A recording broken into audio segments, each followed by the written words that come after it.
with biodynamics, you have, and if you understand these things really well, you can transcend all boundaries and borders. You know, you're not limited to a specific climate or specific sites.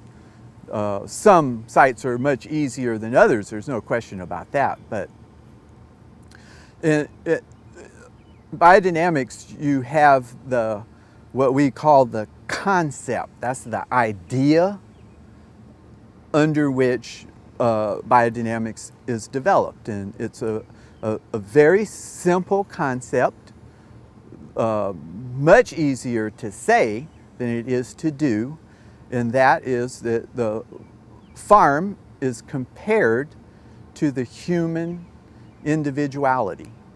And so if we look at people, you see what we would call true individuality, that every person is unique among themselves. And that, you know, as we go through life, we come to terms with that uniqueness or not. And we develop as individuals, and the more that, you know, that we adhere to who we are as a human being, the healthier we are as a human being, spiritually, emotionally, and physically.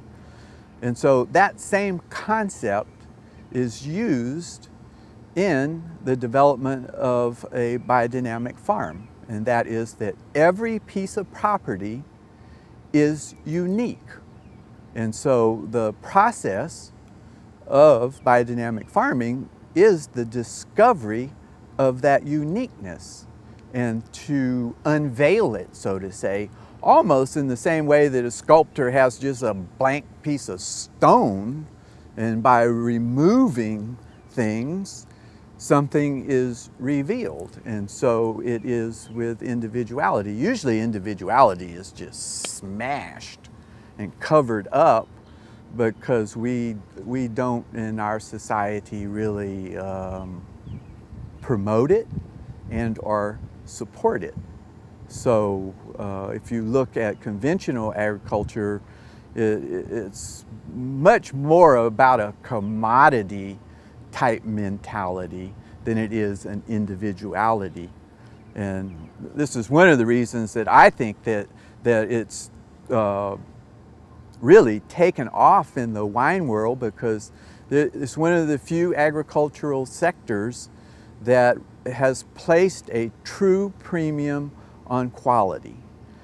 And the history of fine wine is that there are these special places in the world where the wines that come off of those property have such a unique character to them that individuals from all around the world that are trained can taste that, and they can recognize it in a blind tasting.